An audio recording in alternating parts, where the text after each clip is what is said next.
There's one in every family. Ours shows up each Thanksgiving. Trucker hat. Worn shirt. Faded jeans. We get to listen to his diatribes about the economy, the fake moon landing, and how Big Brother is trying to kill us with weather manipulation. It's not natural, he says, clutching a turkey drumstick. Those white streaks in the sky. It's population control. Someone's got to do something about it. Typically, these conversations only last a few minutes. My family has learned the art of distracting him with questions, like, "So, Uncle Hank, how's the new boat? Are you enjoying retirement? Did you get your hip looked at?" But this last time, several Thanksgivings ago, it got really bad. Uncle Hank had a little too much to drink, got on one of his rampages, and wouldn't stop. The government's cooking up another virus. He shouted. It'll make Ebola look like the flu. It'll go airborne and wipe out 70% of the population. We've got to rise up. His tirade started to make Grandma sob. She had just lost Grandpa and was still processing her grief. Dad shifted in his seat, pissed, then leapt up. Enough, he said, and escorted Uncle Hank out of the room. Listen. I'm sorry, Hank apologized. But Dad led him outside and slammed the door. I didn't see much of him after that. But then, a few years later, my girlfriend, Vanessa, and I had to drive south to tour her new university. She had just been accepted to a master's program and wanted to check out the campus. I was so proud. We were navigating an isolated road when our GPS stopped working. Before long, our car ended up in the middle of a forested back road, surrounded by darkness. See anything? Vanessa asked, checking for road signs. No, I said, craning my eyes. The sunlight was vanishing. Then, the car shuddered. Violently. Shit. I pulled over and parked. Smoke billowed out from the hood as Vanessa and I got out. It was so cold the air clung to our skin. We pulled our jackets close. I didn't have a flashlight, so Vanessa held her phone over me as I peered under the hood. I couldn't see what was wrong. I called the tow truck company. They told me they couldn't be there until the next day. Damn. I turned to Vanessa, cold air biting my skin. Looks like we're stuck here for the night. She buried her hands in her pockets. Shivering. Do you know anyone here? I frowned as I thought, yeah, I know someone. I made the call. It was about an hour later when Uncle Hank's truck appeared down the road. He pulled up behind my car and stepped out, wearing his signature cowboy boots. Wee wee. Uncle Hank whistled. What have we got here? Hi, Uncle Hank. I offered my hand to shake his. But he just gave me a big bear hug. You know, the kind that feels like your ribs are about to break. Then, he turned to Vanessa. Who's this? Vanessa, she said and shook his hand. Thanks for saving us. My pleasure. It's what anyone would do for family. Hank turned and peered inside my vehicle. He couldn't figure out what was wrong either. Well, looks like the mechanic will have to sort this out. He dusted off his hands on his pants. Why don't you stay over at my place? I'll drive you to the shop in the morning.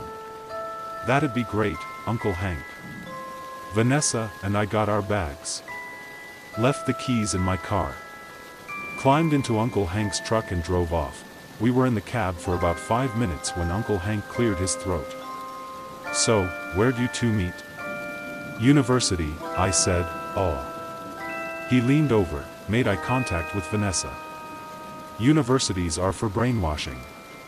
Lizard people use them as tools for indoctrination. Lizard people? She said, they rule the world. She just nodded. I could tell she was uncomfortable. Best way to tell a lizard person is to. So, Uncle Hank, I piped in. How's your boat running? Oh, that old thing? He thought. Boat's fine. But the damn thing keeps breaking down. Just last weekend. I smiled and relaxed, satisfied my question had diverted him. About 30 minutes later, we were at his place. It was a small squat building in the back end of nowhere. There wasn't another house for miles. "Come on in," he said and held the door open for us. "Don't break anything or I'll murder you." Vanessa and I looked at each other, disturbed by his off-putting joke. "Just kidding," he said and pointed to a room down the hall. "You lovebirds can take the guest room." He signaled to another. "There's the bathroom.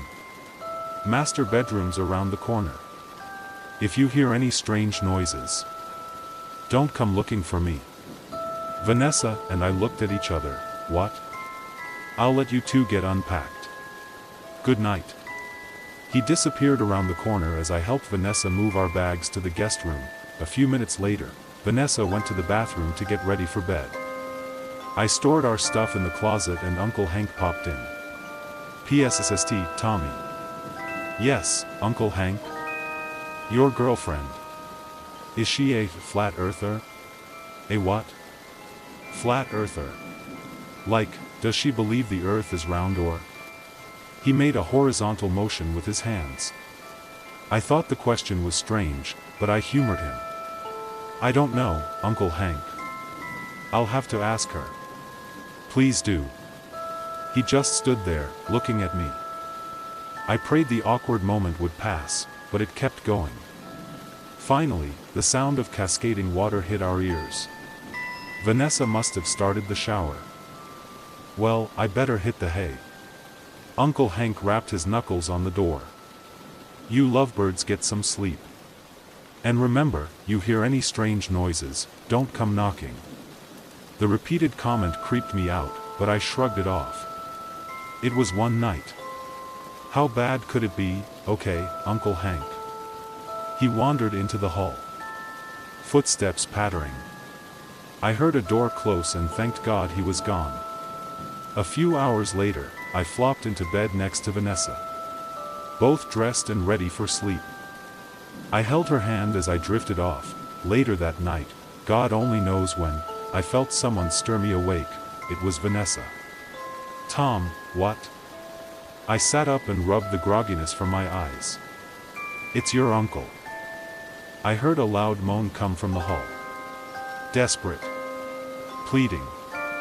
Like someone was having a violent seizure, I sat up and listened. Another agonizing squeal erupted from his bedroom, like a person was being eaten alive. "What the hell is that?" Vanessa said. "I don't know." I scrambled up and went to the door. Another painful groan. "Is your uncle okay?" "I'm sure he is. It sounds like he's dying." The screams grew louder. Then, a gasp of pain. Almost sob-like. "Oh my God, Tom, do something." He told us to leave him alone. "Just make sure he's all right." The groans turned into a series of belly-wrenching screams. I ventured out of the room. "Ah, God. Help me. Help." It was Uncle Hank. Wailing in misery. I raced to his bedroom door. Pounded on it. "Uncle Hank? What's going on in there?" Another loud scream. I twisted the knob. It was locked. "God, no. Help me. Ah." His voice sounded shell-shocked, entreating. "I'm coming in." I backed up and slammed my shoulder into the door. Bang. Then again. Bang. "Help me. Ah." Finally, I broke through. Uncle Hank's bedroom was dark except for a sliver of moonlight peering through the window. Hank was sitting on the edge of his bed, gasping, and something small, no bigger than a bulldog, was sitting on his shoulders, whispering into his ears, "No, please. I can't take any more." Hank begged. The shape's voice sounded eerie and soft, almost seductive. But I couldn't tell what it was saying. "Please. No more." I crept back, trying to rationalize the situation. "Your lies hurt so much." Then, my voice slipped out of my throat. It must have been a gut reaction to all the insanity. As soon as the words came, I wanted to pull them back in. Uncle Hank, are you all right? Uncle Hank turned. His voice was cold, menacing. I told you not to come in. I'm sorry. He leapt off his bed, dashing toward me. I tried getting away, but he grabbed my arm, slapped a sweaty palm over my lips, pinned me against the wall. I squirmed, trying to break free. But his grip was strong. Uncle Hank leaned in close, his breath hot against my face. You should have listened to me, Tommy. I nodded, begging to be let go. The weird shape was still atop his shoulders, whispering. It was so dark I couldn't tell what it was, but it had glowing yellow eyes. And the smell. I can't even describe it. You must not tell anyone what you've seen, Uncle Hank said. I was so scared. What was even happening? I just nodded, sweat pouring down my face. Uncle Hank removed his hand and backed away. Go to bed, Tommy. I bobbed my head, stumbled back into the hall, my mind swirling. I staggered to our bedroom, leapt inside, shut the door. Vanessa just stared at me from the bed, white-knuckling her comforter. What happened? I don't know. Seriously, Tom, what was it? I don't know. Is he all right? I can't tell you. I just flopped in bed, silent, not wanting to make any more noise. Why won't you tell me? Trust me. I can't. Vanessa frowned and turned away. I sank back into my sheets, delirious, hoping to disappear. Needless to say, I didn't sleep much that night. Next morning, I could hear Uncle Hank whistling through the house, getting ready for the day. 5 minutes later, he knocked on our door. You kids want something to eat? Vanessa and I had just finished packing. We were both dressed and ready to go. No thanks. All right. Come on out when you're ready and I'll drive you over. Not long after, Uncle Hank had shuttled us to the shop. We got to our car, told the mechanic about our problems. Case closed. Uncle Hank pulled me aside after I had finished talking with the mechanic. Now, listen, Tommy, about last night. It's okay. We don't need to talk about it. No. I need to apologize. You see, I've got this cat. A cat? Sometimes when I get scared, it comes to me and sits on my shoulder. It tells me things to comfort me. I just stood there, not knowing what to say.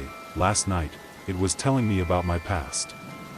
Uncle Hank's voice drifted away as my mind blocked out his words. Anyway, he slapped a hand on my shoulder, reassuring me. I'm sorry for overreacting. Let's keep this between us, all right? Okay, Uncle Hank. He hiked back to his truck, waving goodbye to Vanessa. Take care of my nephew. Will do. She waved, grateful to see him going. Uncle Hank got in his truck, backed out, and merged onto the road. Vanessa frowned. You're still not going to tell me what happened? I just shrugged.